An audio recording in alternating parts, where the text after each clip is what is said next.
I hope आप लोग को जो प्रैक्टिकल है डेटा टाइप और वेरिएबल्स का, आप लोग उसे इजीली अंडरस्टैंड हो चुके हो। एंड अगर आप वीडियो हेल्पफुल लगा हो इतना दूर तक तो आप प्लीज़ एक लाइक ज़रूर से करना, और आप क्या क्या रिकमेंडेशन देना चाहते हो वो मुझे कमेंट में ज़रूर से बताना, क्योंकि ये मेरा पहला वीडियो है। तो प्लीज़ आप अपने रिकमेंडेशन मेरे तरफ से और मुझे क्या क्या सुधार करनी है, आप सब कुछ मुझे ज़रूर से कमेंट सेक्शन में बताना। Thank you. तो चलिए अब देखते हैं what is keyword with full explanation. तो keywords are the reserved word whose meaning is already defined in the Java compiler. Keyword एक ऐसा वर्ड होता है, कीवर्ड एक बेसिकली ऐसा वर्ड होता है जिसका मीनिंग है वो ऑलरेडी कंपाइलर में, जो जावा का कंपाइलर है वहाँ पे उसका ऑलरेडी डिफाइंड हो चुका है। मतलब वो ऐसा वर्ड है जिसको हम लोग एज अ वेरिएबल और मेथड उसको हम लोग यूज़ नहीं कर सकते हैं। मतलब उसको हम लोग अपनी यूज़ के लिए यूज़ नहीं कर सकते। वो जो वर्ड है वो एक बार डिफाइन कर दिया जावा के थ्रू कि इसका मतलब ये है, इंट का मतलब ये डेटा टाइप है, तो मतलब डेटा टाइप है, उसको हम लोग एज अ वेरिएबल यूज़ नहीं कर सकते और कोई भी मेथड में उसको हम लोग यूज़ नहीं कर सकते हैं। तो बस कीवर्ड का मतलब वही होता है कि जिसका मीनिंग को हम लोग अपने पर्पस के लिए यूज़ नहीं कर सकते हैं, जिस वर्ड को हम लोग अपने पर्पस के लिए यूज़ नहीं कर सकते हैं, जिसका जो मीनिंग है वो जावा कंपाइलर में अलग ही डिफाइन किया हुआ है। तो चलिए नोट में देखते हैं। ये जो नोट है ये बहुत इंपॉर्टेंट है। We can't use keyword for our personal use. हम लोग जो कीवर्ड होता है, जो जावा कंपाइलर जो जो डिफाइन किया हुआ है, उसको हम लोग अपने पर्सनल यूज़ के लिए यूज़ नहीं कर सकते हैं। एंड दूसरा होता है keywords are the case sensitive. Keywords जो होता है वो केस सेंसिटिव होता है, तो इसका मतलब भी हम लोग समझते हैं। तो चलिए पहले इसको इजीली समझते हैं। We can't use keyword for our personal use. मतलब एक हम लोग चलिए वेरिएबल बनाते हैं, जैसे कि इंट फ्लोट इक्वल टू 10। तो इंट तो ठीक है, ये हम लोग का डेटा टाइप है, ये हम लोग का डेटा टाइप है। लेकिन ये जो फ्लोट है ये हम लोग को वेरिएबल नेम यूज़ कर रहे हैं, लेकिन ये जो है ये कीवर्ड है, इसको हम लोग वेरिएबल में यूज़ नहीं कर सकते। ये जो फ्लोट है ये बस डेटा टाइप में ही यूज़ होगा। ये हम लोग as a keyword, as a variable इसको हम लोग यूज़ नहीं कर सकते हैं। तो ये एक कीवर्ड है जिसका कि जो मीनिंग है वो ऑलरेडी जावा कंपाइलर में डिफाइन हो गया है। इसको हम लोग एज अ वेरिएबल यूज़ नहीं कर सकते हैं। ये भी एक कीवर्ड है लेकिन इसको एज अ वेरिएबल हम लोग यूज़ नहीं कर सकते हैं। इसको एज अ डेटा टाइप हम लोग यूज़ करेंगे। और इंट जो है ये एक भी कीवर्ड है, लेकिन इसको हम लोग डेटा टाइप में यूज़ कर रहे हैं तो ये सही है। लेकिन ये फ्लोट, यहाँ पे फ्लोट का यूज़ करना गलत है। फ्लोट को हम लोग इंट की जगह फ्लोट करेंगे और यहाँ पे कुछ और वेरिएबल ले लेंगे जो कि कीवर्ड नहीं है, तो हम लोग इसको ईजिली यूज़ कर सकते हैं। तो चलिए अब समझते हैं दूसरा point, keywords are case sensitive. तो बेसिकली केस सेंसिटिव मतलब ये होता है कि जैसे कि जावा कंपाइलर में डिफाइंड है इंट। इंट मतलब एक डेटा टाइप है, डेटा टाइप। और आई एन टी इसको हम लोग कैपिटल में लिख दिए, तो इसका मतलब डेटा टाइप नहीं है। इसको हम लोग as a method, as a variable use कर सकते हैं। ये जो इंट है यहाँ पे हम इस कैपिटल आई एन टी को हम लोग ये फ्लोट की जगह हम लोग यूज करते हैं, तो ये बिल्कुल सही होगा। तो जैसे कि अगर हम लोग लिखते हैं int I N T equal to 10, ये हम लोग का बिल्कुल सही होगा। आई होप आप लोग को समझ में आया होगा दोनों का मतलब। अगर आप सोच रहे हो कि ये जो इंट हम लोग डेटा टाइप लिए हैं इसको हम लोग आई एन टी लिख देंगे, तो ये भी गलत होगा हम लोग का। यहाँ पे कैपिटल नहीं कर सकते। ये जो है आई एन टी ये सब तीनों स्मॉल ही स्मॉल लेटर्स होगा। तो इसीलिए जो है जावा को जो है केस सेंसिटिव लैंग्वेज बताया गया है। तो चलिए अब कीवर्ड्स को देख लेते हैं जो कि जावा में यूज होते हैं। तो byte, short, int, long, float, double, void, char, boolean, if.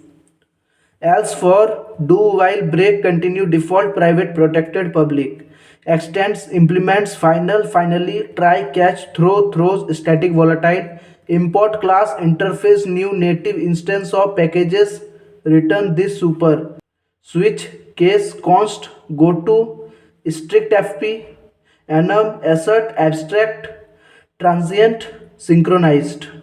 यहाँ पे टोटल 50 कीवर्ड्स होते हैं। 50 कीवर्ड्स।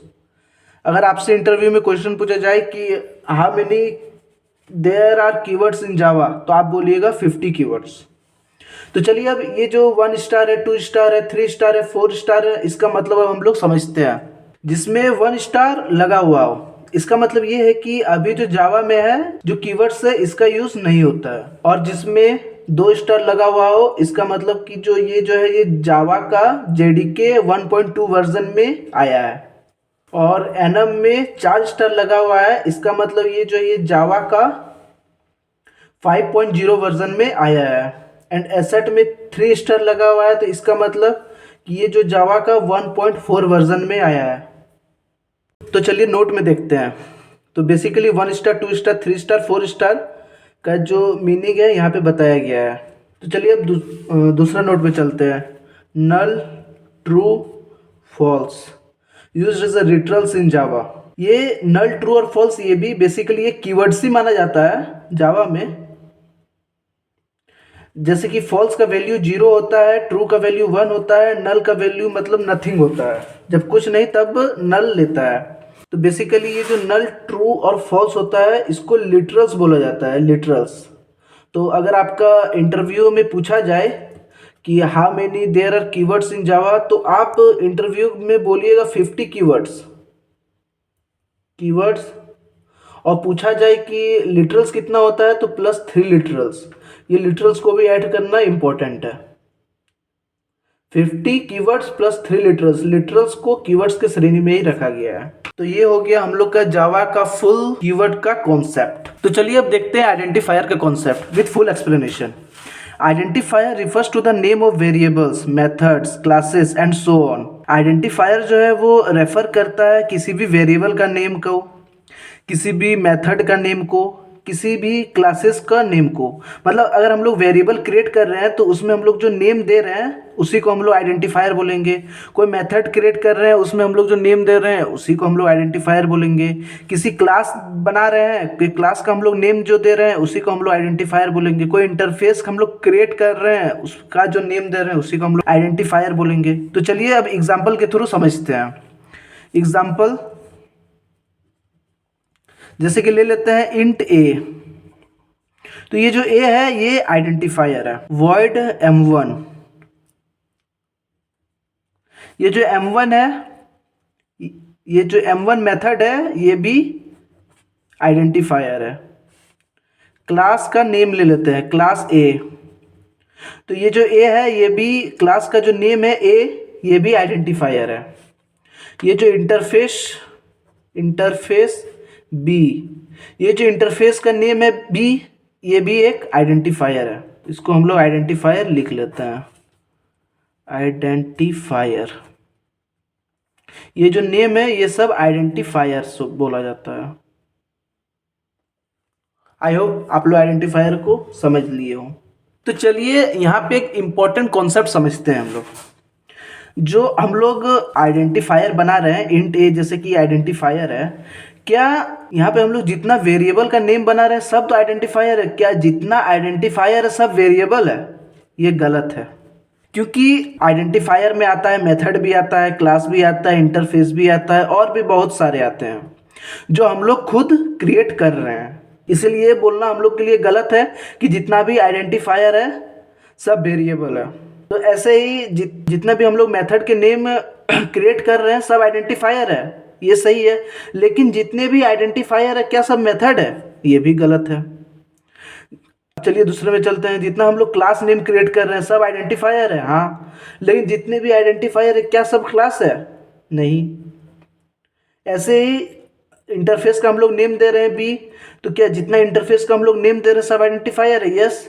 लेकिन जितना आइडेंटिफायर है क्या सब इंटरफेस का नेम ही है? नहीं, बल्कि वहाँ पे क्लास का भी नेम होता है, वॉइड का भी नेम होगा, इंट का भी नेम होता है एंड और भी बहुत सारे नेम होते हैं। तो बेसिकली यही आइडेंटिफायर होता है जो कि किसी भी वेरिएबल, मेथड, क्लास को नेम को रिप्रेजेंट करता है या फिर रेफर करता है। जो वर्ड को हम लोग खुद से क्रिएट करते हैं उसी को हम लोग आइडेंटिफायर बोलते हैं। तो आई होप आप लोग यहाँ से आइडेंटिफायर इजिली अंडरस्टैंड कर लिए होंगे।